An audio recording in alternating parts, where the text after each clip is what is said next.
بسم اللہ الرحمن الرحیم. السلام علیکم. میں ہوں سلمان حیدر ایک نئے پوڈ کاسٹ کے ساتھ. اور آج جو شخصیت ہمارے پاس اسٹوڈیو کے اندر موجود ہے ویسے تو ماہر معاشیات ہے، سابق نگران وزیر خزانہ اور سابق وزیر اعظم جو تھے پاکستان کے شوکت عزیز صاحب، ان کے مشیر برائے خزانہ. پاکستان تحریک انصاف کے دور حکومت میں عثمان بزدار صاحب کے مشیر برائے اقتصادی امور، منصوبہ بندی اور ترقی. ایک بڑا پروفائل ہے جی ڈاکٹر سلمان شاہ صاحب. السلام علیکم سر، کیسے ہیں آپ؟ خیریت سے؟ بالکل ٹھیک ہے سر. میں اس جنگ سے ہی آغاز کر لیتا ہوں جس میں اس وقت ابھی آغاز ہوتے ہی پاکستان پہ اس کا افیکٹ آنا شروع ہوا ہے اور انٹرنیشنل سطح پر پیٹرول کی قیمتوں میں بھی اضافہ ہو گیا.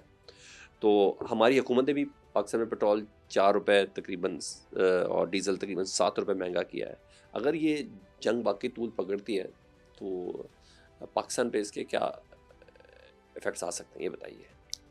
دیکھیں، یہ جنگ جو ہے یہ ایک بہت بڑا جیو پولیٹیکل ایونٹ ہے، کیونکہ یہ ہمارے ایریا کا فیوچر ڈٹرمن ہوگا اس جنگ کے نتیجے میں. اچھا. اور اس وقت اگر آپ دیکھیں بڑی جنگ تو جو کمپٹیشن ہے اس وقت دنیا میں وہ چین اور امریکہ کا ہے. ٹھیک. اور ٹرمپ کے آنے سے پہلے آپ نے دیکھا کہ امریکہ نے اپنے اتحادی بنائے، جاپان، آسٹریلیا، انڈیا اور یو کے وغیرہ کو، اور ایک پورا چین کو انسرکل کیا. ٹھیک ہے. اور اس کے نتیجے میں خاصی ٹینشن بھی رہی، اور چین نے اپنے آپ کو فیل کیا کہ امریکہ اس کو ابھرنے سے روکنے کی کوشش کر رہا ہے، اسٹاپنگ چائنا. اس کے بعد جب ٹرمپ آیا تو ٹرمپ نے ایک ٹریڈ وار شروع کر دی. پرٹیکولرلی پہلے اس نے چین کے اوپر کیا، پھر اس نے یورپ کے اوپر بھی کیا، پھر اس نے پوری دنیا کے اوپر، کینیڈا پہ کیا، میکسیکو کے بھی کیا. تو جو ٹرمپ ہے اس کا زیادہ فوکس جو ہے وہ ٹریڈ کی طرف ہے، وہ جنگ کی طرف اتنا نہیں ہے. ٹھیک ہے. لیکن امریکن اسٹیبلشمنٹ میں بھی یہ فیلنگ ہے کہ جو وہ سپر پاور تھا امریکہ ایز اے یونی پاور، وہ اب نہیں رہا. اب ملٹی پولر دنیا ہو گئی ہے اور اس میں چین نمبر 1 کمپیٹیٹر ہے. ٹھیک. اب آپ اس کانٹیکسٹ میں جب دیکھتے ہیں تو ٹرمپ کے آنے سے پہلے تو امریکہ مڈل ایسٹ سے ایک قسم کا ایگزٹ لے رہا تھا. جیسے اوباما کے وقت میں انہوں نے پیوٹ ٹو دا ایسٹ کی تھی، اور انڈو پیسیفک میں جہاں پہ انہوں نے اپنی الائنسز وغیرہ بنائی وہ کی. لیکن اب بس ایک معمولی سی جھلک رکھی ہوئی تھی مختلف مڈل ایسٹ میں وہ سمجھتے تھے کہ اب یہاں پہ کوئی میجر چینج نہیں آنا. اور آئل کو بھی انہوں نے قابو کر لیا ہوا تھا، اور مطلب عرب اسرائیل وار کا تو سوچ بھی نہیں سکتے تھے. تو ساروں کی تو ایک قسم کی ابراہیم ایکارڈز ہو رہے تھے، وہ سب ہو گئے. جارڈن اور سعودی عربیہ کو بھی ایک طرف لے کے جا رہے تھے کہ ریکگنیشن ہوگی اور سارا کچھ ہوگا. تو وہ سارا سیناریو چینج ہوتا نظر آ رہا ہے. پہلے غزہ میں جو جنگ چلی حماس نے جو کی، اس نے امیجیٹ ان کی سعودی عربیہ اسرائیل کی جو ایک قسم کی ایگریمنٹ ہونی تھی وہ ختم کی. اس کے بعد اسرائیل نے تقریباً وہاں پہ تقریباً کیا جینوسائڈ کر رہے ہیں حماس میں 60 to 70,000. پھر اسرائیل نے یہ بھی ایک قسم کا سوچا کہ ناؤ اور نیور، اگر ہم ابھی نہیں کریں گے، ایران کو شکست نہیں دیں گے، رجیم چینج نہیں کریں گے، تو پھر آگے چل کے ایران ہمارے لیے بہت ایگزسٹینشیل تھریٹ ہوگا. نہیں، میں ٹائمنگز پہ تو میں نے ڈیفینیٹلی بات کرنی ہے کہ ٹائمنگز کتنی اہم ہے. کہ جب سنڈے کے روز، پچھلے سنڈے کے روز باقاعدہ طور پر ایک میٹنگ ان کی تھی عمان کے اندر، اور نیگوشیٹرز بیٹھ رہے تھے. اسی نیگوشیٹرز کو ہی سب سے پہلے کیا گیا. میں کہہ رہا ہوں پاکستان پہ کس طرح افیکٹ ہوگا اس میں وہ بھی ہم کرتے ہیں بات. تو اسرائیل نے ایک قسم کا پری ایمپٹ کر دیا ٹرمپ کو کہ ٹرمپ کہیں ان کے ساتھ معاہدہ ہی نہ کر لے، ٹھیک، اور ایسا معاہدہ کر لے جو کہ پھر اسرائیل ایک قسم کا فریڈم آف ایکشن اس کی ختم ہو جائے. تو اس کو پری ایمپٹ کرنے کے لیے اس نے یہ کام کیا، اور اس نے میرا خیال یہ تیاری بڑی دیر سے کی ہوئی تھی. ٹھیک، جس طرح سے اس نے یہ کام کیا ہے کہ پہلے ان کی ٹاپ لیڈرشپ کو اٹیک کیا ہے، ان کو ایگزیکٹلی پتہ تھا کہ کہاں پہ وہ رہ رہے ہیں، حالانکہ اور ود ان ایران سے ہی وہ ہوا، وہ جو ڈرونز اٹیک ہوئے اور وہ جو کچھ ڈرونز وہاں سے بھی ہوئے، اور دوسرے بھی ان کو یہ پتا تھا کہ ان کا چیف کدھر ہے، ان کا IRGC کدھر ہے، بہت پراپر پوزیشن اٹیکس پوزیشن ہوئی. تو وہ بہت انفلٹریٹ کیا ہوا تھا انہوں نے ایران کو over the last many years. اور جیسے یہ اگزامپل آپ کے سامنے ہے جو یوکرین نے ڈرون حملہ رشیا کے اندر جا کے اسمگل کر کے ڈرونز، سیم وہی چیز، وہ یہ ایک نیا سسٹم آ گیا ہے کہ اب آپ ڈرون لے کے چلے جائیں اپنے دشمن ممالک میں، وہاں اندر بیٹھ کے اس کو بنائیں، اور وہاں کل سے 8 ٹرک پکڑے گئے، کل 8 ٹرک پکڑے گئے اور ان کی فیکٹریز چھوٹی چھوٹی پکڑی گئی. سو یہ ایک نئی دنیا ہے اور نیا وارفیئر ہے، اور ایسیمیٹرک وارفیئر بھی ہے. اس میں آپ نیوکلیئر پاور ہیں یا نہیں ہیں وہ تو بعد کی بات ہے، پہلے یہ ہے کہ آپ کے پاس میزائل ہیں، ڈرونز ہیں، آپ اندر اس کے مار سکتے ہیں، اور واپس آنے کی تو یہ واپس آنے والا اسلحہ ہی نہیں ہے، یہ نہیں ہے کہ پائلٹ جائے گا تو واپس آئے گا، ٹھیک، یہ تو بغیر پائلٹ لیس. سو اب اس میں جو ہے الائنسز جو نظر آ رہی ہیں وہ بڑی کرٹیکل ہے. سب سے پہلے آپ یہ دیکھیں کہ انڈیا اور پاکستان کی جو جھڑپ ہوئی 4 دن کی، اس میں اسرائیل کا کیا رول تھا؟ ہمارے بہت سے جو ڈرونز ہمارے ملک میں گرے وہ اسرائیل سے آئے ہوئے تھے. ٹھیک، اب یہ بھی خبریں آئیں کہ اسرائیلی ایڈوائزر انڈیا میں ہیں، پرٹیکولرلی کشمیر میں. سو یہ بہت میڈیا میں بات چیت ہوتی رہی کہ مطلب ریئل ٹائم فوٹیجز بھی شیئر ہو گئی، شیئر ہو گئیں، اور یہ بھی کہا گیا کہ انڈیا کی پالیسی جو کشمیر میں ہے وہ تقریباً اسرائیل ڈیزائن کر رہا ہے، غزہ ٹائپ کر رہا ہے، اور ان کو جو ریپریشن وہاں ہو رہی ہے وہ اسی طرح جیسے اسرائیلی. سو اسرائیل کی الائنس ڈیفینیٹلی انڈیا کے ساتھ نمبر 1، اور ناٹ اونلی پریکٹیکل طور پہ وہ انڈیا کی مدد کر رہا ہے. سو ان اے وے پاکستان کو وہ ہرانے کے لیے انڈیا کے ساتھ اس کا اتحاد، اسلحہ بھی دے رہا ہے، ٹیکنالوجی بھی دے رہا ہے، ایڈوائس بھی دے رہا ہے، اور پالیسیز میں بھی وہ انوالوڈ ہے. سو ایک تو وہ آپ کا ایلیمنٹ آ جاتا ہے. دوسرا ایلیمنٹ آ جاتا ہے کہ چین کی ایران سے کیا تعلقات. چائنا کی اب پوری ایک قسم کی بیلٹ اینڈ روڈ انیشیٹو جو ہے وہ چائنا کا میگا انیشیٹو ہے، جس میں دنیا کے 100-150 ممالک شامل ہیں. پاکستان میں فلیگ شپ پروگرام سی پیک کا بھی پاکستان میں ہے، اور چائنا جو ہے وہ ایران سے بہت زیادہ تیل بھی خریدتا ہے. ٹھیک ہے، اور اس کے ساتھ تجارت بھی بڑھا رہا ہے، اور ٹیکنالوجی وغیرہ میں بھی وہ آگے ہے. اور ایک قسم کا اگر آپ چائنا کی اسٹریٹجی دیکھیں تو وہ یہ ہے کہ چائنا نہ صرف ایران کے ساتھ ایک دوستی اور ایک اسٹریٹجک الائنس کر رہا ہے، وہ اب عرب ممالک میں سعودی عربیہ، UAE میں بھی وہ بہت آگے چل رہا ہے، کیونکہ سب سے بڑا سعودی ایران کی دوستی میں کردار اس نے ادا کیا. اس نے پھر کیونکہ وہ سب سے بڑا کسٹمر ہے تیل کا مڈل ایسٹ کا، تو ایران سے بھی لیتا ہے، سعودی سے بھی لیتا ہے، اور ان دونوں کی اس نے صلح بھی کرائی. بالکل ایسے. سو چین کا آبجیکٹو یہ ہے کہ یہ مڈل ایسٹ جو ہے یہ یونائٹ ہو، اور یہ یونائٹ ہو against American and Israeli hegemony. ٹھیک ہے. سو چین کے لیے یہ بہت بڑی چیز ہے کہ اگر ایران اس جنگ میں ہار جائے گا تو چین کو بہت بڑا سیٹ بیک ہوگا. ٹھیک. سملرلی رشیا جو ہے وہ بھی ایران کا ایک قسم کا اتحادی ہے. جی جی بالکل. اور اگر آپ دیکھیں یوکرین جنگ میں ایران نے اس کو بہت مدد کی، ڈرون دیے اپنے، ڈرون اپنے دیے، اور وہاں پہ اور بھی اس کے ساتھ کولیبریشن ہے. اور رشیا بھی اس وقت یہی کہہ رہا ہے کہ بھئی ایران کے ساتھ آپ مت کریں. اور پیوٹن نے ٹرمپ کے ساتھ فون پہ بھی بات کی کہ بھئی یہ جنگ روکنی چاہیے. رکتی ہے کہ نہیں وہ امریکہ کی اپنی.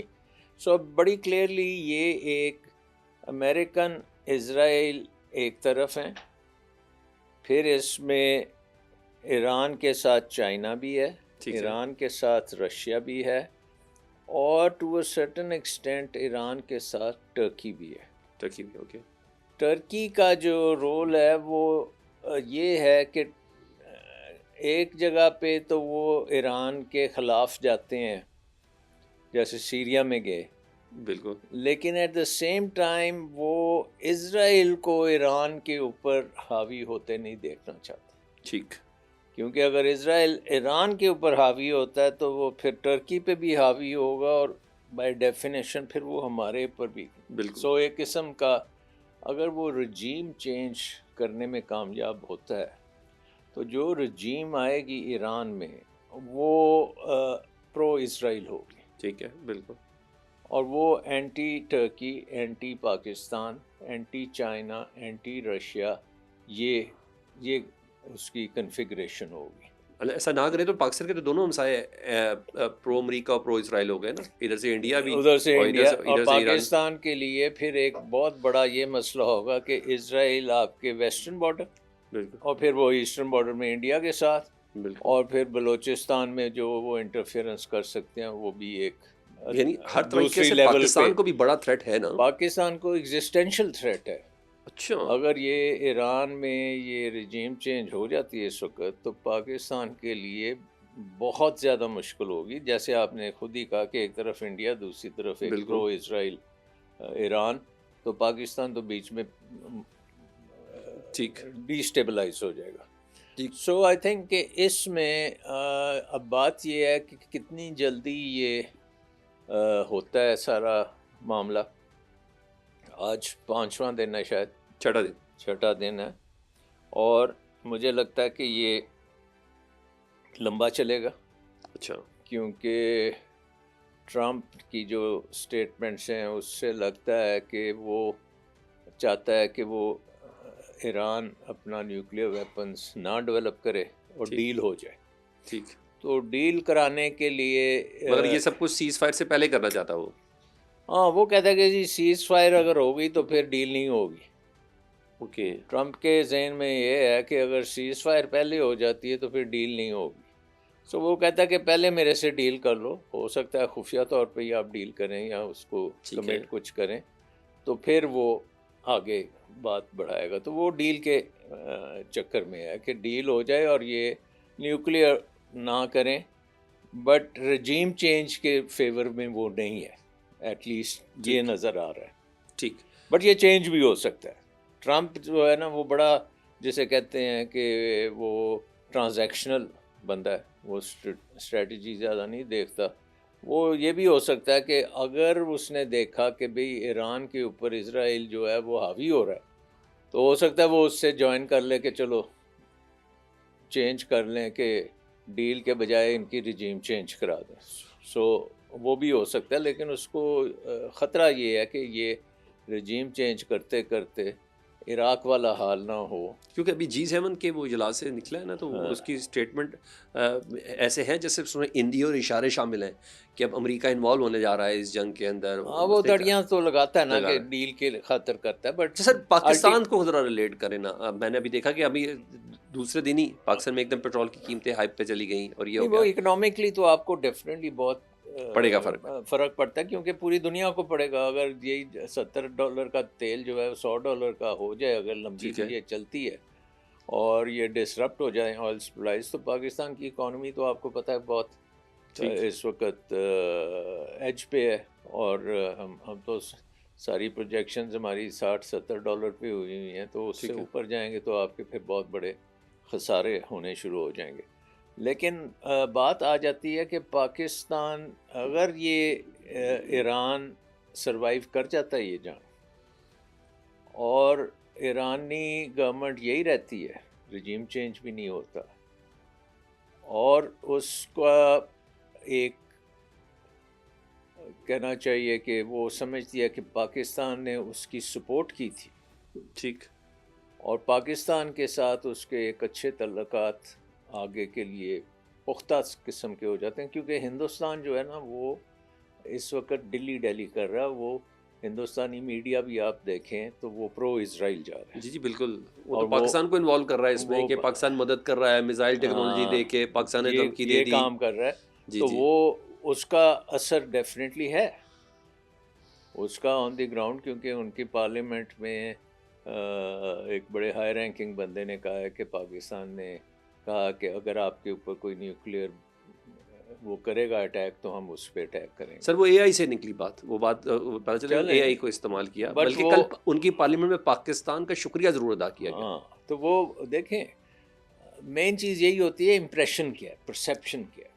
ٹھیک ہے, اگر ایران میں یہ پرسیپشن ہے کہ پاکستان انہیں سپورٹ کر رہا ہے اور یہ ہماری پشت پہ کھڑے ہیں اور ہمیں یہ ڈوبنے سے بچا رہے ہیں اور وہ بچ جاتے ہیں, تو پھر اس کے ایک بینیفٹس ڈیفینیٹلی آگے چل کے آتے ہیں. جیسے آذربائیجان میں پاکستان نے مدد کی تو آذربائیجان پاکستان کی بڑی سپورٹ کرتا ہے. بہت سپورٹ کرتا ہے. سو اگر ایران اس میں سے نکلتا ہے یہ رجیم اور وہ سروائیو کرتے ہیں اور ان کی پرسیپشن میں یہ ہوتا ہے کہ پاکستان نے ان کی پیٹھ میں کوئی چھرا نہیں ڈالا بلکہ مدد کی ہے, تو پھر آگے چل کے ہمارے لیے بہت فائدہ ہے, کیونکہ ہمارے بلوچستان کا مسئلہ جو ہے وہ تقریباً حل ہو جاتا ہے. سر مدد ان واٹ سینس, ابھی تک تو ہم مذمتیں کر رہے ہیں, ہم ایران کے ساتھ کھڑے ہیں سیاسی بنیاد پر, یہ سب کہہ دینا, اور جنگ تو آپ کو ہر کنٹری کو اپنے اون پہ ہی لڑنی پڑتی ہے. نہیں وہ تو پتہ لگ جائے گا نا کہ ایران اگر جیتنے کے بعد پاکستان کے ساتھ وہ لٹرلی سمجھتا ہے کہ پاکستان نے ایران کی مدد کی ہے اور ایران کو پاکستان کی مدد کرنی چاہیے, کیونکہ پاکستان میں بھی اگر انڈیا حاوی ہو جاتا ہے ایک دن تو وہ بھی تو اسرائیل کے انفلوئنس میں آ جائے گا نا. ایسے ہی ہے. سو آئی تھنک کہ ایران کے لیے اگر یہ پرسیپشن ان کے ذہن میں آ گئی کہ پاکستان از اے ریلائبل نیبر, تو پھر وہ پاکستان کو ڈی اسٹیبلائز نہیں ہونے دے گا. ٹھیک ہے سر, مگر میں کچھ آپشنس پہ جانا چاہ رہا ہوں, میں آپ کی موجودگی کا فائدہ اٹھاتے ہوئے نا, اگر یہ جنگ پرولونگ ہو گئی, لمبی ہو گئی, جیسے ہم نے کہا کہ آپ کو لمبی چلتی ہوئی نظر آ رہی ہے جنگ, اگر یہ جنگ ہو گئی, دیکھیں ایران کی حد تک کو دیکھیں نا, وہ اپنا ٹوتھ پیک سے لے کے نا اپنا ہیلی کاپٹر تک خود بناتے ہیں.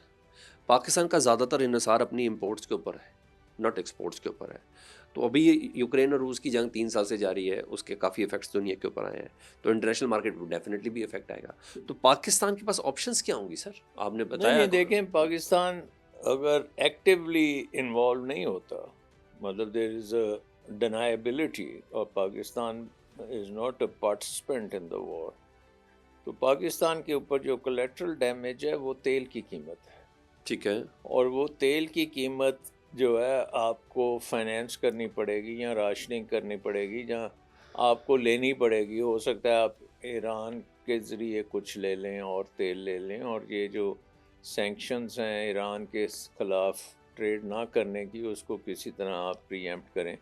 بٹ ظاہر ہے کہ آپ کی اکانومی کے اوپر نیگیٹو امپیکٹ آئے گا.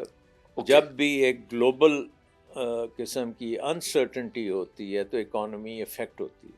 ٹھیک, جب بھی آپ کے ملک میں انٹرنل انسرٹنٹی ہوتی ہے تو اکانومی افیکٹ ہوتی ہے. سو اس وقت اگر آپ دیکھیں تو پاکستان کی اکانومی کے پوائنٹ آف ویو سے ایکسٹرنل ڈسٹربنس بھی بہت زیادہ ہے اور انٹرنل ڈسٹربنس بھی بہت زیادہ. Okay, and that is the reason کہ پاکستان میں اس وقت کوئی انویسٹمنٹ نہیں کرنے کو تیار. اور انویسٹمنٹ جو ہے یہ ایک قسم کی ایک جیسے کہتے ہیں نا blood of development is investment. ٹھیک ہے, کہ انویسٹمنٹ ہوگی تو آپ ترقی کر سکتے ہیں, انویسٹمنٹ ہوگی تو آپ اکنامک گروتھ کر سکتے ہیں, انویسٹمنٹ ہوگی تو آپ کے ملک میں روزگار آف کورس ایسے ہی ہوگی, ہے. انویسٹمنٹ ہوگی تو لوگ امیر ہوں گے. سو ہم جو غربت دیکھ رہے ہیں کہ 45% پہ ورلڈ بینک نے کہا پہنچ گئی ہے, ہو سکتا ہے اس سے بھی زیادہ ہو. ٹھیک ہے, اور ہم تو روزانہ دیکھتے ہیں کہ غربت پاکستان میں ہر جگہ پہ ہے. ایون آپ کی مڈل کلاس جو ہے اس وقت بہت پریشر میں بالکل ایسے ہی ہے. تو ہاف آف دی پاپولیشن تو ویسی ہوگی نا 44.7 پہ. ہاں میرا اب کیا مطلب رہ ہے کہ جاتا یہ تو ورلڈ بینک کہہ رہا اور ہے. یہ تو وہ ہے جو 1200 روپے نہیں کما سکتے ہاں. دن کے, 1200 کی دیہڑی نہیں کما سکتے, اور آدھی آبادی. ہماری جو مسئلہ ہے کہ ہمارے لوگ جو ہے پاپولیشن ایک نوجوان پاپولیشن ہے. 70% آبادی جو ہے وہ آپ کی 30 سال کی عمر سے کم ہے. ٹھیک ہے. اور ہر سال 30 لاکھ ہمیں نئے جابس چاہیے اس آبادی کے لیے. تو وہ پیدا نہیں ہو رہے اور وہ انویسٹمنٹ سے پیدا ہو رہے. سو انویسٹمنٹ کلائمیٹ جو چیز ہے جس کو آپ بہت سے سنتے ہوں گے کہ جی انویسٹمنٹ کلائمیٹ پاکستان کا ٹھیک نہیں ہے, اس کو ٹھیک کرنے کی ضرورت ہے. اس کا مطلب ہوتا ہے اس میں 2-3 چیزیں ہوتی ہیں. ایک ہوتا ہے ایز آف ڈوئنگ بزنس, کہ کتنی آسانی سے آپ اپنا کاروبار کر سکتے ہیں. ٹھیک.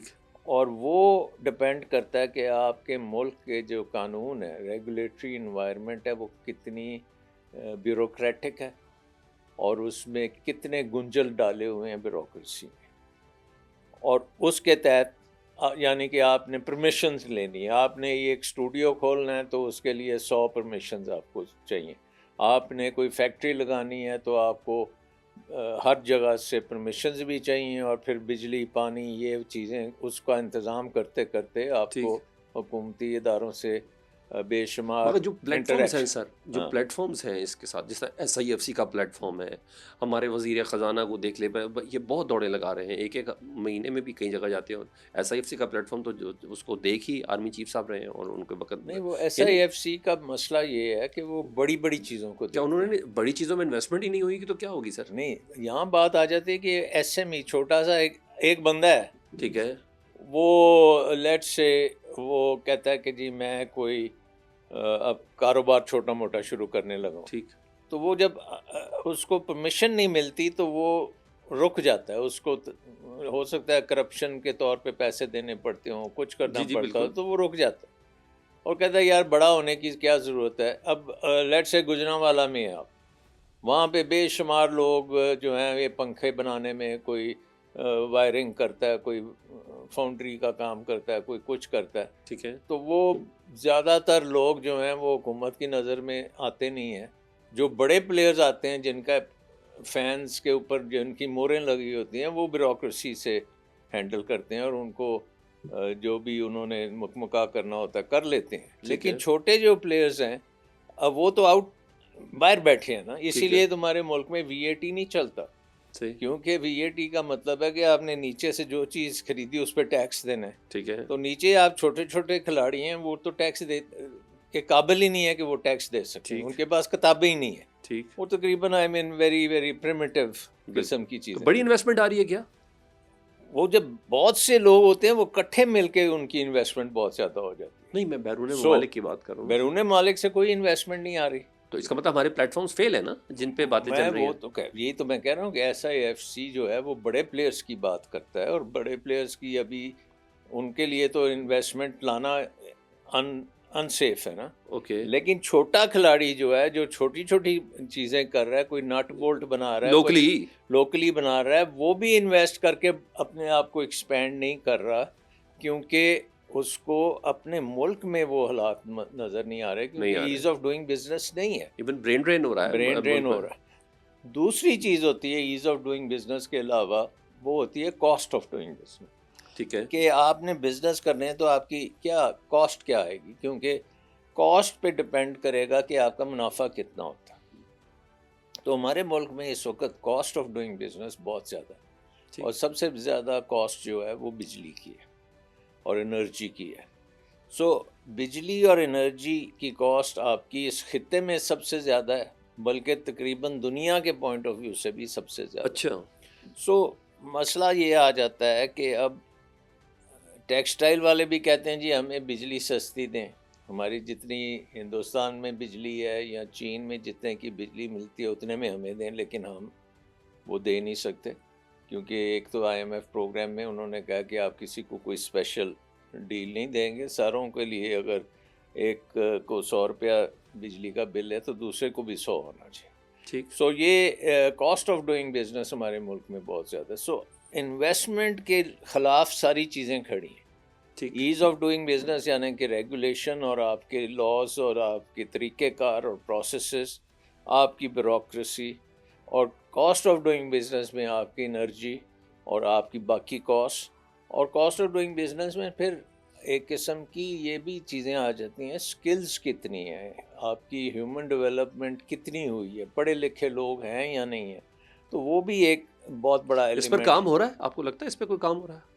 نہیں، ابھی آپ کے سامنے ہے نا کہ بجٹس تو ابھی آئے ہیں نا پچھلے ہفتے، چل میں ذرا تو بجٹ پہ کسی ذرا بجٹ میں آپ نے کہیں دیکھا ہے کہ بجلی سستی ہو گئی ہے؟ نو، آپ نے کوئی دیکھا ہے کہ ہیومن ڈیولپمنٹ اور بلکہ تو اس میں الارمنگ ہے کہ شاید کوئی منی اضافہ؟ بجٹ بھی آ جائے اگر کچھ زبردست قسم کی کوئی لیجسلیشن نہ ہوئی تو۔ ہاں، تو جو ریفارمز ہمیں چاہیے وہ تو بجٹ میں نظر نہیں آئی۔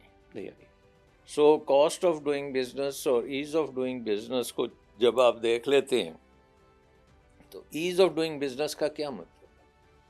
ایز آف ڈوئنگ بزنس کا الٹیمیٹلی مطلب یہ ہے کہ آپ کو اپنا بیوروکریسی کا جو ریچ ہے اس کو کم کرنا ہے۔ ٹھیک ہے، آپ نے بیوروکریسی کو ہر کام میں نہیں لگانا۔ جیسے اگر آپ دیکھیں کہ ایگریکلچر میں تمام ریسرچ تقریباً گورنمنٹ کے ادارے کر رہے ہیں، بیج بنانے ہو تو گورنمنٹ کے ادارے بنا رہے ہیں، بیج بیچنا ہو تو گورنمنٹ کے ادارے بنا رہے ہیں، ایگریکلچر یونیورسٹیز وہ بھی گورنمنٹ کی ہیں، آپ کے جو ایگریکلچر محکمے کے ایکسٹینشن ورک کہتے ہیں کہ فارمر کو اسسٹ کرنا اس کے کام میں، وہ بھی سرکاری ہیں۔ سو سرکار جو ہے وہ ڈومیننٹ ہے آپ کی اکانومی میں، آپ کی ایگریکلچر ہو، آپ کی مینوفیکچرنگ ہو، آپ کی سروسز، ہر چیز میں سرکار گھسی ہوئی ہے۔ سرکار کے ادارے ہیں، اسٹیٹ بینک آف پاکستان ہے، SCCP ہے، اس کے بعد FBR ہے، ٹھیک ہے، اس کے بعد پلاننگ ڈویژن ہے، اسٹیبلشمنٹ شامل کر لیں اس میں۔ ڈیفینیٹلی اسٹیبلشمنٹ بھی ہے۔ تو ساری چیزیں جب آپ دیکھتے ہیں تو آپ کے ایک سرمایہ دار یا آپ کے ایک انٹرپرینور کے خلاف اتنے ہیوی ڈیوٹی لوگ لگے ہوئے ہیں کہ بھئی تمہیں نہیں ہم نے کامیاب ہونے دینا، کامیاب نہیں ہونے دینا۔ تم جو مرضی کرو، ہمارا حصہ نکلے گا تو پھر کامیاب ہوگے، تو سر وہ ذرا نہیں ہو سکتا۔ سر ذرا بجٹ پہ ہی آ جائے نا، یہ 25-26 کے بجٹ میں 17,600 ارب روپے کا بجٹ ہے، تقریباً 2,000 ارب روپے کے نئے ٹیکس لگائے گئے ہیں۔ اس بجٹ کو آپ کیسے دیکھتے ہیں؟ وہ کہتے ہیں تاریخ کا سب سے اچھا بجٹ ہے، عام آدمی کا ان ٹیکسوں سے کیا اثر پڑے گا؟ اور مجھے تو کہیں ایسا بھی لگا کہ پرائم منسٹر کو بھی کچھ چیزوں کا نہیں پتہ تھا بجٹ کے حوالے سے، جو انہوں نے اگلے دن نوٹس لیا ہے، اسپیشلی اسپیکر کی تنخواہوں کے اوپر، اراکین اسمبلی اور سینٹ کے لوگوں کے، میں نوٹس لے لیا ہے۔ وہ بھائی آپ کے سامنے پیش ہوا تھا، آپ نے کابینہ سے پاس کروایا، اس وقت آپ نے تو کوئی نوٹس نہیں لیا، تو اس کا مطلب ہے کچھ نہ کچھ ہے نہیں، اس جس میں کی تو طرف آپ اشارہ کر رہے ہیں۔ کئی چیزیں تو میرا خیال ہے فائنانس منسٹر کو بھی نہیں پتا تھا جو بجٹ میں۔ اوہ، سو یہ پرائم آپ خبر دے منسٹر رہے ہیں، تو یہ آپ بہت پرائم بڑی خبر دے رہے منسٹر ہیں تو مجھے۔ نیکسٹ سٹیج پہ آتا ہے۔ ٹھیک ہے، سو بہت سی چیزیں اس میں ایسی ہیں جو بیوروکریسی نے بیچ میں اپنی ڈالی ہوئی ہیں، جیسے جو FBR نے ڈالی ہیں بیچ میں، کوئی اور گورنمنٹ کے ادارے نے ڈالی ہیں، اور وہ پولیٹیکل لیڈرشپ کو اس کا نہیں پتہ۔ ٹھیک، اور مثلاً اب یہ بھی ہے کہ FBR کو تقریباً ویپنائز آپ نے کر دیا ہے کہ جی اتنی ان کی ریچ ہے کہ وہ آپ کو پہلے پکڑ لیں گے، پھر پوچھیں گے کہ بھئی تمہارا ٹیکس کیا ہوا تھا، ٹھیک، کیا نہیں ہوا تھا۔ تو اس قسم کی چیزیں ایک اکانومی میں جب آ جاتی ہیں تو لوگ ویسے ہی ڈر جاتے ہیں، ٹھیک ہے، اور جب آپ ڈر جاتے ہیں تو پھر آپ اپنی دولت چھپا لیتے ہیں، پھر آپ یہ ایک فارمل اکانومی میں آنے کے لیے تیار نہیں ہوتے، کیونکہ آپ کو پتہ ہے کہ جو ابھی تک جو فارمل اکانومی کا ہے حصے دار، اسی پہ ٹیکس لگتے ہیں، اسی پہ سارے جو ملبہ آتا ہے، تو وہ لوگوں کے لیے جب وہ ملبہ بہت زیادہ ہو جاتا ہے تو جو آلریڈی بیچ میں ہوتے ہیں وہ بھی کہتے ہیں ہم بھی کسی طرح اس سے نکل جائیں۔ ٹھیک۔ سو آئی تھنک کہ ہمارے جو اکانومی ہے اس کا نظام جو ہے وہ تقریباً اب میرے خیال میں فیل ہو چکا ہے۔ بلکہ یوں کہہ لیں کہ جھوٹ پر مبنی ہے۔ جھوٹ پہ نہیں، طاقت پہ مبنی ہے۔ اوکے، دیر از کوئرشن، کوئرسو، غصہ، زور، اچھا، اور یہ جو ہے کیوں سر، کیوں اس ہے؟ کا نتیجہ پہلے دیکھ لیں۔ نتیجہ اس کا کیا ہے؟ نتیجہ اس کا یہ ہے کہ پاکستان کی پر کیپٹا انکم، مطلب ایک انڈیکیٹر ہے کہ پورے ملک کا جی ڈی پی لے کے پاپولیشن سے آپ ڈیوائڈ کرتے ہیں کہ ایک آدمی کی کیا پیداوار ہے یا ایک آدمی کی کیا انکم ہے، تو 162 ملک ہم سے بہتر ہے۔ دیکھیے ہم دنیا کا 5واں سب سے بڑا ملک ہیں، اور 162 ملک آپ سمجھ سکتے ہیں کہ 180 ممالک میں سے 162۔ 162 ملک ایسے ہیں جن کے باشندے کی آمدن ہمارے باشندے سے زیادہ ہے۔ واہ، لیکن ہم خوش ہونے والے میں بھی سب سے بہتر ہیں کہ ہم خوش بہت رہتے ہیں۔ وہ تو اللہ کی دین ہے نا، ہم خوش رہتے ہیں تو اسی سے ہی تو گزارا ہوتا ہے نا۔ اچھا، یا وداؤٹ اس قسم کی خوشی آپ کیسے سروائیو کر سکتے ہیں؟ ٹھیک ہے، نہیں اب جس طرح سولر پہ ٹیکس لگے، لگتا ہے خوشی پہ بھی ٹیکس بٹ لگے۔ اس کا میرا کہنے کا 160 سے اوپر آپ کی پر کیپٹا انکم کی رینکنگ ہے۔ یہی رینکنگ ہیومن ڈیولپمنٹ انڈیکس کی ہے، یعنی کہ آپ کا نوجوان کمپیئر ٹو جیپنیز اور کوئی دوسرے ممالک جو ایڈوانس ممالک ہیں ان کے مقابلے میں اس کی تیاری ہی نہیں ہے، اس کے سکلز ہی نہیں ہے۔ ہیومن ڈیولپمنٹ انڈیکس کا مطلب ہے کتنی ایجوکیشن ہے، کتنی صحت اچھی ہے، ایٹسیٹرا ایٹسیٹرا۔ تو آپ 162 نمبر پہ ہیں، اور پھر آپ کو تو ہونا چاہیے ٹاپ 5 میں، ٹھیک، کیونکہ 5واں بڑا ملک ہے۔ بھی آپ کا انڈیویجول اور ایک جاپانی اور ایک امریکن میں فرق نہیں ہونا چاہیے، آپ بھی انسان ہیں وہ بھی انسان ہے، ٹھیک، لیکن ہمارا 40% بچے جو ہیں وہ سٹنٹڈ ہیں، کیونکہ ان کو خوراک نہیں مل رہی، ان کو دودھ ان کو پتہ ہی نہیں ہے دودھ کیا چیز ہے، ان کے جوتے نہیں ہیں، کپڑے نہیں ہیں، کتابیں نہیں ہیں، اسکول نہیں ہے۔ 3 کروڑ کے قریب بچے اسکولوں میں نہیں ہیں۔ تو مطلب یہ ہے کہ آپ کا جو انڈیکیٹرز آف سکسیس ہے ہی کوئی نہیں ان ٹرمز آف اکنامکس، کہ آپ per capita income, human development index, بچوں کی صحت، یونیورسٹیز کے سٹینڈرڈز، اسکول کے سٹینڈرڈز، آپ کی انفراسٹرکچر کے سٹینڈرڈز، آپ کے شہروں، آپ اپنے شہروں کو دیکھیں اور دبئی کو دیکھ لیں، یا ایون جو ترقی یافتہ ملکوں کے شہر اور آپ کے شہروں میں کتنا فرق ہے، ٹھیک ہے، کتنی لیول ہے گندگی کی، اور صحیح۔ سیوریج سسٹم نہیں مگر ہے، سر یہ ایک نہیں ہے۔ کوشچن ہے مجھے تو میرا کہنے کا مطلب یہ ہے کہ یہ بات شروع ہوئی تھی کہ نظام جو ہے ہمارا، جس کو آپ نے کہا تھا کہ کیوں ہے، میں اس کا ذرا نتیجہ پہلے بتا دوں کہ ہمارے شہر، ہمارے دیہات، ہمارے بچے، ہمارے اسکول، ہمارے لوگ، ان کی ہم نے ڈیولپمنٹ ہونے ہی نہیں دی اس نظام میں۔ حالانکہ ٹیکس ان تمام ضروریات کے ریگارڈنگ ہوتا ہے، اگینسٹ ہوتا ہے، اگینسٹ ٹیکس آپ تب لگتے ہیں جب یہ تمام فیسلٹیز آپ اپنی عوام کو دے رہے ہوں۔ اب بات یہ آ جاتی ہے، اب سوال آ جاتا ہے کیوں، جو آپ نے پہلا سوال کیا تھا کہ یہ کیوں ہے، وہ اب ایک کمپلیکیٹڈ سوال ہے۔ اس میں آپ دیکھتے ہیں کہ طاقت کس کے پاس ہے۔ کام اگر یہ بہتر، یہ جو کام ہوا ہے پاکستان میں، لیٹ سے پچھلے 50 سالوں میں ہم اس لیول پہ آ گئے نا، چلیں بنگلہ دیش بننے کے بعد 50-60 سال تو بنگلہ دیش کے بعد ہو گئے نا، ٹھیک، تو اس کا مطلب یہ ہے کہ اس کا بھی پیریڈ اگر دیکھ لیں اس 50 سال میں، ایک تو یہاں پہ آپ نے نیشنلائزیشنس کی، تو وہ بھی پرائیویٹ سیکٹر کے خلاف ہوا، آپ کا پرائیویٹ سیکٹر ٹوٹ پھوٹ گیا، اس کو جب آپ نے نیشنلائزیشن کی، آپ نے سرکاری بابو وہاں بٹھا دیے اکانومی، ٹھیک، اور وہ سرکاری جو لوگ ہیں وہ پھیلتے چلے گئے ہیں، وہ کم نہیں ہوئے، وہ بڑھتے ہی چلے گئے ہیں۔ اب سچویشن یہ آ گئی ہے کہ تمام پلاننگ، تمام اسٹریٹجی، تمام پالیسیز وہ بیوروکریٹ بنا رہا ہے، وہ سیاستدان بھی نہیں بنا رہا، وہ بیوروکریٹ بنا رہا ہے، کیونکہ ہمارے سیاستدان کو بھی نہیں پتہ کہ ایکچولی ہم نے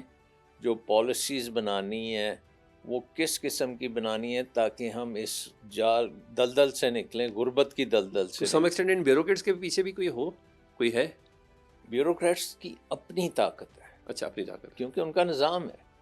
وہ جب آپ انٹر ہوتے ہیں، بی اے شی اے کر کے آپ امتحان دیتے ہیں، اس کے بعد آپ آزاد ہیں، جب آپ ریٹائر ہوتے ہیں تو آپ ریٹائرمنٹ میں آتے ہیں، انہوں نے اپنے نظام کو بڑا تگڑا بنایا ہوا ہے کہ طاقت بھی وہاں پہ ہے، لانگیوٹی بھی وہاں پہ ہے، ان کو آپ نکال بھی نہیں سکتے. وہ آہستہ آہستہ آہستہ آہستہ آہستہ وہ گریڈ 17 سے چلتے چلتے وہ 22-23 گریڈ تک پہنچ جاتے ہیں. اور اس کے بعد سر یہ جو حکومت کہتی ہے کہ ہم نے مہنگائی میں کمی کر دی، معیشت پر قابو پا لیا، تو سر عوام تک اس کے اثرات کیوں نہیں پہنچتے ہیں؟ اور کیا آپ کو لگتا ہے حکومت نے کوئی مہنگائی پہ قابو پایا ہے؟ ذرا سادے سادے سے سوال، جو دیکھیں نا، عوامی سے سوال ہے، میں آپ سے کر رہا یہ ہوں. بیوروکریٹک معاملہ ہے نا. اس میں آئی ایم ایف کا جو پروگرام ہے وہ بھی بیوروکریسی کا پروگرام ہے. وہ کیا کہتے ہیں؟ آئی ایم ایف نے یہ کہا ہے نمبر 1، جس میں کوئی غلطی تو نہیں ہے، آئی ایم ایف نے کہا جی کہ آپ نے جو بھی اپنے اخراجات کرنے ہیں، حکومتی اخراجات، اس کو پورا کرنے کے لیے آپ کو ٹیکس چاہیے. سو اگر آپ نے 100 روپیہ خرچ کرنا ہے تو 100 روپے کا ٹیکس اکٹھا کر لو تو خرچ کر لو. ٹھیک ہے؟ آپ کو نہ صرف یہ کنڈیشن ہے، دوسری کنڈیشن یہ ہے کہ آپ نے جو ٹیکس کلیکٹ کرنا ہے وہ آپ نے اپنے اخراجات سے زیادہ کلیکٹ کرنا ہے، کم نہیں، زیادہ کلیکٹ کرنا ہے، تاکہ جو تھوڑا سا پیسہ اوپر بچے اس سے آپ اپنے قرضوں کو سروس کر سکیں. ٹھیک. کیونکہ پہلے کیا ہو رہا ہے کہ حکومت قرضے پہ قرضہ لیتی جا رہی تھی، خرچے کرتی جا رہی تھی، جس کی وجہ سے آپ کے ملک پہ پورے قرضے چڑھ گئے.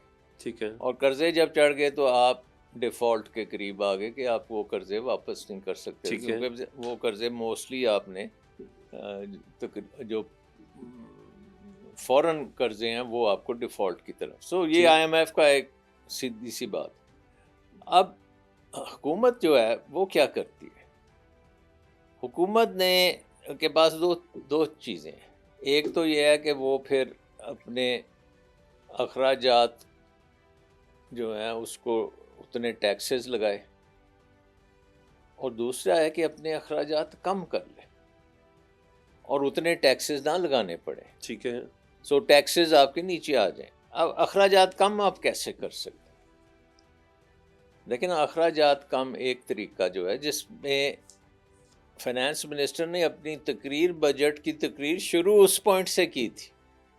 اگر آپ کو یاد ہو کہ اس نے کہا تھا ہم رائٹ سائزنگ کر رہے ہیں، ڈاؤن سائزنگ نہیں کر رہے، اور یہ کہا تھا کہ ہم نے 6 پتہ نہیں منسٹریز جو ہیں وہ مرج کر دی ہیں یا کیا، لیکن بجٹ میں کوئی فرق نہیں، کوئی فرق نہیں. سو نمبر 1 چیز ہے کہ اخراجات آپ کم کیوں نہیں کرتے؟ کیونکہ آپ کی جو حکمران کلاس ہے، جس میں بیوروکریسی ہے، اسٹیبلشمنٹ ہے، یہ اخراجات کم کرنے کے لیے تیار نہیں ہے. کیونکہ اخراجات کم کرنے کا مطلب ہے کہ ان کے مراد ختم ہوتی ہیں، ان کی تنخواہیں ختم ہوتی ہیں، ان کے بنگلے ختم ہوتے ہیں، ان کے ساری چیزیں ختم ہوتی ہیں. اور ہم نے تو ابھی دیکھا کہ ایک تو سیاستدانوں نے اپنی تنخواہیں بڑھا دیں، بالکل ایسے وقت میں جب کہ لوگ پس رہے ہیں وہ اپنی تنخواہیں بڑھا رہے ہیں. سو ایٹیچیوڈ جو آپ نے کہا نا کیوں نہیں یہ ہو رہا، وہ اس لیے نہیں ہو رہا کہ جو ویسٹڈ انٹرسٹ ہے، جو قبضہ جس کا پاور کے اوپر ہے، وہ اپنے اوپر اخراجات بڑھاتے چلے جا رہے ہیں. سر ایک تھوڑا سا ہسٹری کو میں آپ سو اس کا مطلب یہ ہے کہ اس کے اخراجات کو کم کرنے کی ضرورت ہے. یہ آپ مانتے ہیں کہ نہیں؟ بالکل ایسے ہی. اگر آپ کم کریں گے تو اتنے ٹیکس نہیں لگانے پڑیں گے عوام پہ. ٹھیک ہے. دوسری پھر بات آ جاتی ہے کہ اخراجات آپ کیسے کم کریں گے. اب ایک بڑی امپورٹنٹ چیز ہے کہ آپ کے ملک میں ایک 18th امینڈمنٹ ہوئی تھی، 18ویں ترمیم، ٹھیک، جس میں زیادہ تر اختیار کام کرنے کا صوبوں کو دے دیا. لیکن فیڈرل گورنمنٹ نے وہ صوبوں کو تو دے دیے اختیار، لیکن اپنے پاس بھی وہ اختیار اسی طرح ہی رکھے جیسے پہلے تھے. ٹھیک ہے. سو 18ویں امینڈمنٹ کے بعد اصولی طور پہ فیڈرل گورنمنٹ کو 10 سے 15 منسٹری سے زیادہ نہیں چاہیے، لیکن ہم 40 سے 50 لے کے بیٹھے ہوئے ہیں. اور مشیروں کے للے تو للے اپنی جگہ پر. ہاں. سو پہلی بات تو یہ ہے کہ ایز عام آدمی کو یہ کہنا چاہیے بھئی آپ 18ویں ترمیم کے تحت یہ اپنے 50 منسٹر تو ختم کریں نا جو فیڈرل گورنمنٹ لے کے بیٹھی ہوئی, اور آپ کو زیادہ سے زیادہ 15-20 چاہیے.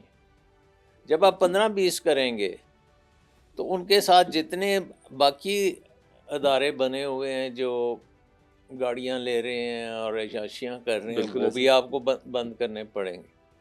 تو 700-800 ارب تو آپ یہاں سے بچت کر سکتے ہیں. اور وہ جو 2000 ارب کی آپ بات کر رہے ہیں کہ نئے ٹیکس دینے پڑیں گے, اگر آپ یہ 18ویں ترمیم کو ہی صرف فالو کریں تو اس میں سے 700-800 ارب تو کم کر دیں نا, تو 1200 ارب رہ گیا.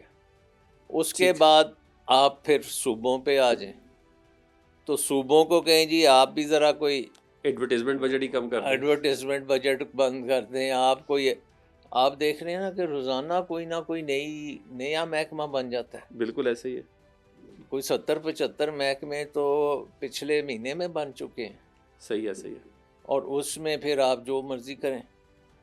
سو کہنے کا مقصد یہ ہے کہ ایکسپینڈیچر جب آپ کٹ کریں گے, حکومت کا ریچ کم کریں گے, منسٹریاں کم کریں گے, ایون ڈیولپمنٹ پروگرام کو آپ کو کم کرنا چاہیے اور ڈی ریگولیٹ کرنا پڑے گا. پھر ٹھیک ہے, جب آپ ڈی ریگولیٹ کریں گے تو پھر انٹرپرینیور انویسٹ کرے گا. اچھا سر, ایک تھوڑا ہسٹری کلیئر کرتے ہیں. یہ گورنمنٹ جب آئی ایون پی ڈی ایم 1 سے پھر یہ پی ڈی ایم 2 کی کنٹینیوٹی بنی, اس میں اتحادی بھی ہیں شامل سب کچھ. ان کا یہ کہنا تھا کہ اپریل 2022 میں جب عمران خان صاحب کی حکومت گئی تھی تو عمران خان صاحب اس ملک کو دیوالیہ کے قریب کر گئے تھے, پاکستان سری لنکا بننے جا رہا تھا. کیا یہ بات درست ہے؟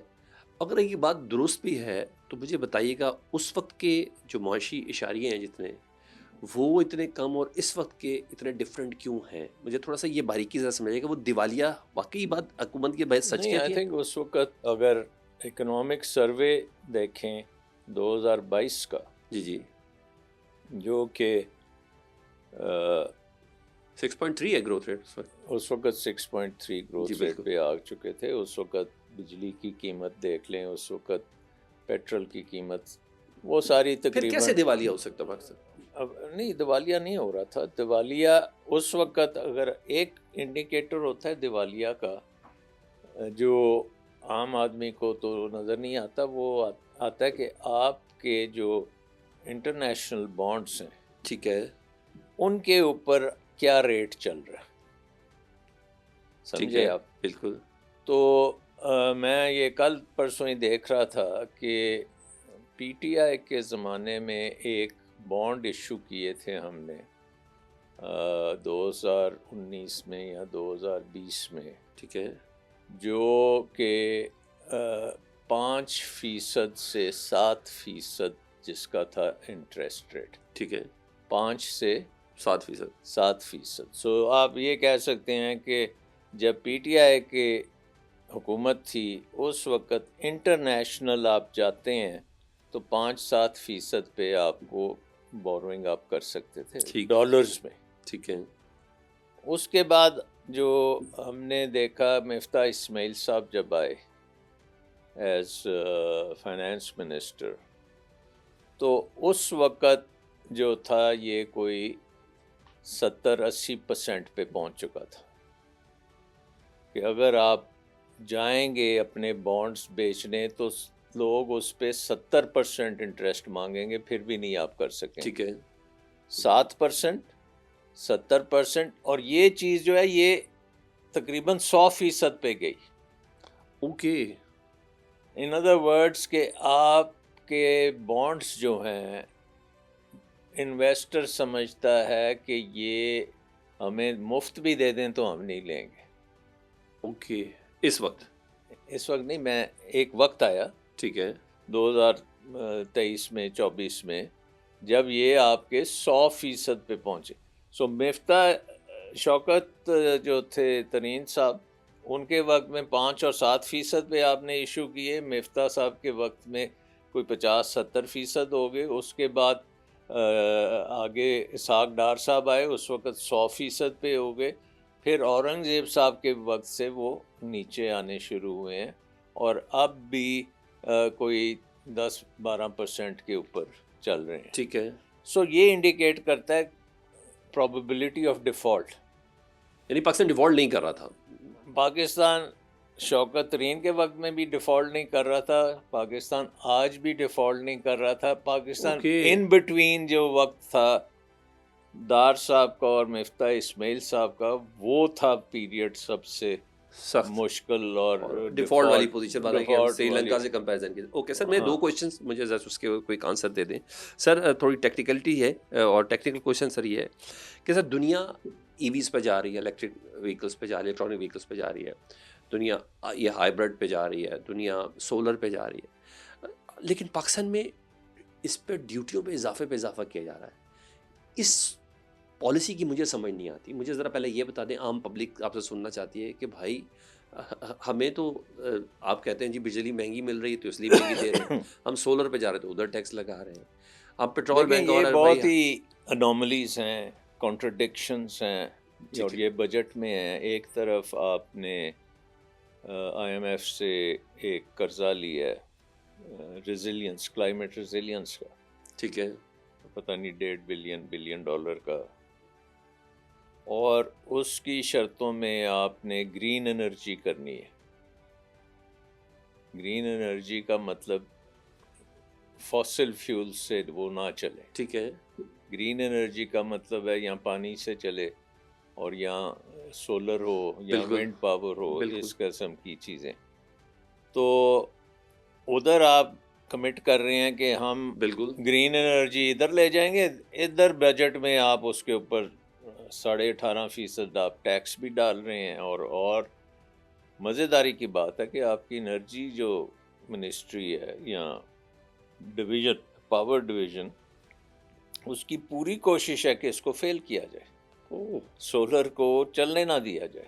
اچھا، یہ پالیسی ہے، یہ ایک ان کی ہڈن پالیسی ہے. Hidden policy, okay. So basically اگر آپ نے یہ کام کرنے ہیں، گرین انرجی کرنی ہے، الیکٹرک وہیکلس لے کے آنے ہیں، سیمی کنڈکٹر چپس بنانے ہیں، یا یہ اس کو ماڈرن ڈیولپمنٹ اکانومی کہتے ہیں، modern productive economy, artificial intelligence. دیکھیں ہم نے بہت سی بسیں جو ہے نا مس کی ہوئی ہیں، بڑے موقع ہیں پاکستان کی ترقی میں. اس وقت بھی ایک موقع ہے، اس وقت دنیا بدل رہی ہے. آرٹیفیشل انٹیلیجنس، اس کے ساتھ آپ کی چپس، ٹھیک ہے، سیمی کنڈکٹر انڈسٹری، پھر آپ کی ریئر ارتھ منرلز، پھر آپ کی ان کو پروسیس کرنا ریئر ارتھ منرلز کو. یہ ساری چیزیں پاکستان کر سکتا ہے کیونکہ ریئر ارتھ منرلز یہاں پہ بھی ہیں، پاکستان میں بھی ہیں. ہمیں چاہیے ٹیکنالوجی اور ہمیں چاہیے انویسٹمنٹ. ٹھیک. اب آپ مجھے بتائیں کہ یہ ٹیکنالوجی اور انویسٹمنٹ کہاں سے آئے گی؟ چین سے آئے گی یا امریکہ سے آئے گی؟ امریکہ وہ ملک ہے اس وقت، وہ ساری دنیا کو جا کے کہہ رہا ہے کہ بھئی انویسٹمنٹ امریکہ میں کرو. ٹھیک. وہ یہ نہیں کہہ رہا کہ انویسٹمنٹ پاکستان میں کرو یا تھرڈ ورلڈ میں کرو. وہ کہہ رہا ہے میرے پاس آؤ. سعودی عربیہ گیا، یو اے ای، یہ اربوں ٹریلین ڈالرز اس نے کہا مجھے آپ دیں، میں منی اکانومی کر بھی دی انہوں نے، اور انہوں نے اناؤنس کر بھی دی. لیکن یہاں پہ انویسٹ کرنے کے لیے اگر پاکستان نے ریئر ارتھ منرلز کی مائننگ کرنی ہے، ان سے پروسیسنگ کرنی ہے، وہ میٹلز بنانے ہیں، بیٹریز لیتھیم کی بنانی ہے، آرٹیفیشل انٹیلیجنس کے ڈیٹا سینٹرز بنانے ہیں، اگر آپ نے یہ سارے کام کرنے ہیں جو یہ ماڈرن اکانومی کے بہت ضروری چیزیں اور پاکستان کو اشد ضرورت ہے، تو ون سٹاپ سینٹر از چائنا. کیونکہ چائنا کہتا ہے میرے سے لو. صحیح. چائنا نے تو آپ کے ساتھ جنگ میں جس طریقے سے artificial intelligence, satellite technology, digitisation, اے ویکس کا استعمال اور بیونڈ ویژول رینج مسلس کی ٹیکنالوجی اور ایک نیا ایکو سسٹم آپ کی ایئر فورس کو دے دیا، جی تو وہی ایکو سسٹم اب آپ کو اپنی اکانومی کے لیے چاہیے، اور وہ چائنا دے سکتا ہے آپ کو. اور وہ کہہ رہے ہیں کہ کریں میرے ساتھ جوائنٹ وینچرز یعنی آپ یہ کریں. کہہ رہے ہیں کہ یہ جو پالیسیز ہیں یہ ہپوکریٹک چیزیں جو پاکستان میں کہ ہم چاہ کیا رہے ہیں اور ہو کیا رہا ہے. میں یہ کہہ رہا ہوں ہماری کنفیوژن ہے. ہپوکریٹک ہے یا نہیں ہے بٹ کنفیوزڈ بہت ہے. اوکے سر لاسٹ اور ہماری ویژن بڑی کلیئر ہونی چاہیے. دیکھیں یہ جو جیو پالیٹکس کی ہم نے ساری بات کی, اس وقت جو سب سے بڑی آرگنائزیشن ہے ایس سی او, جس میں رشیا, چائنا اور اس میں پاکستان بھی ہے, انڈیا بھی ہے اور اس خطے کے ممالک, یہ بہت بڑا ایک اکنامک بلاک ہے. بالکل ایسے ہی ہے. اور اس میں پاکستان کو لیڈنگ رول پلے کرنے کی ضرورت ہے with the assistance of China. Okay. دوسری چیز جو برکس ہے, اب رشیا نے کہا کہ میں پاکستان کو چاہتا ہوں کہ وہ فل ممبر برکس کا بنے. وہ ایک ایسی چیز ہے جس میں یہ آلٹرنیٹ نظام پیمنٹس, فائنینشیل سسٹم دنیا کا ڈالر کے علاوہ کچھ ہو جائے گا. بالکل. سو وہ بھی ہمارے لیے بہت ضروری ہے. ہماری جو جگہ ہے وہ ہمارے خطے میں ہے. امریکہ کے ساتھ ہم کر سکتے ہیں, تجارت بھی کریں, ہمارے بچے وہاں پڑھنے بھی جائیں, سارا کچھ ٹھیک ہے.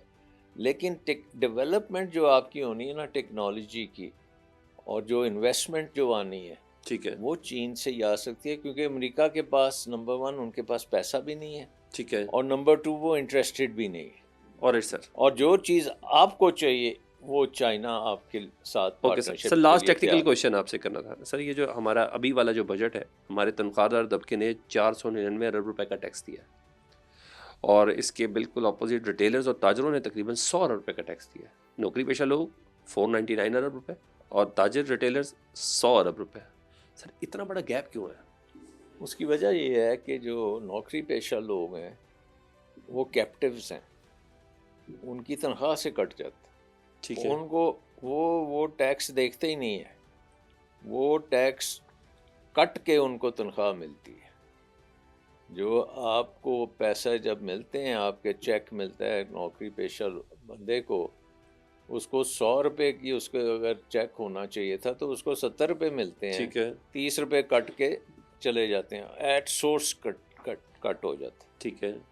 بزنس والا جو بندہ ہے اس کا بڑا پیچیدہ سسٹم ہے.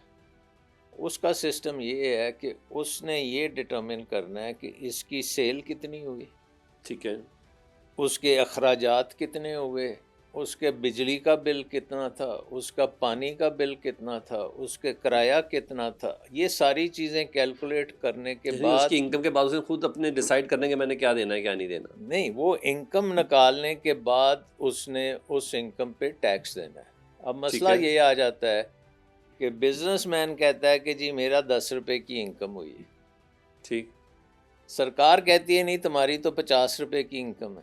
ٹھیک ہے, اور وہ اسی جھگڑے میں 100 اور 50 والے جھگڑے میں سرکار ڈیلیبریٹلی 10 روپے کو 50 روپے کرتی ہے. ٹھیک ہے, اور پھر وہ مکمکا ہو جاتا ہے کہ چلیں جی 20 روپے لیں اور جان چھوڑیں. ٹھیک ہے. سو نظام کو بدلنے کی ضرورت ہے, اور سمپلیفائی کرنے کی ضرورت ہے, اور آسان بنانے کی ضرورت ہے. اگر آپ نے 10 چیزوں کی ڈاکیومنٹیشن کرانی ہے تو 90% پاکستانیز کے پاس ڈاکیومنٹیشن نہیں ہے. نہیں ہے, صحیح کہہ رہے ہیں. کوئی پان والا ہے, کوئی دکاندار ہے, وہ کہاں سے وہ چارٹرڈ اکاؤنٹنٹ تو نہیں رکھ سکتا نا کہ وہ ہر چیز کو نوٹ کرے کتنے اتنے کی میں نے مرچیں لی ہیں اور اتنے کی میں نے بیچی ہیں. اس کے ساتھ آپ کو ایسا نظام بنانا پڑے گا جو یہاں پہ چل سکتا ہے. ٹھیک, اور کوئی فکسڈ ٹیکس ہو جائے کہ جی اگر آپ کی اتنی بڑی دکان ہے اچھے ایریا میں تو اتنا دے دو. اس طرح کا نظام بنا کے تھوڑے دیر چلائیں تو چل جائے گا. اوکے. لیکن یہ نظام جو ہے نا جس میں مکمکا کا پاسبلٹی ہے وہ کریں گے تو وہ نہیں چلے گا. ایف بی آر کا ادارہ بہت زیادہ امیر ہو رہا ہے. حکومت امیر نہیں ہوگی, اوکے, ڈیفینیٹلی نہیں ہوگی. اور اس لیے آپ کو ایڈمنسٹریٹو جو طریقہ کار ہیں یہ یورپ کے طریقہ کار یہاں پہ نہیں لگ سکتے. یہاں سادے سمپل, یہاں تو لوگوں کو آپ الیکشن میں نشان دیتے ہیں کہ یار اس نشان پہ ٹھپا لگانا, کیونکہ وہ نام نہیں پڑھ سکتے. صحیح کہہ رہے ہیں. تو یہاں پہ وہ آپ کہاں سے دیں گے ڈاکیومنٹیشن کہ جی اتنا ٹیکس آپ کا بنا ہے اور اتنا نہیں بنا. ٹھیک ہے, thank you very much sir. Thank you Salman Shah صاحب آپ کو بہت شکریہ، بہت شکریہ، بہت تھینک یو. شکریہ.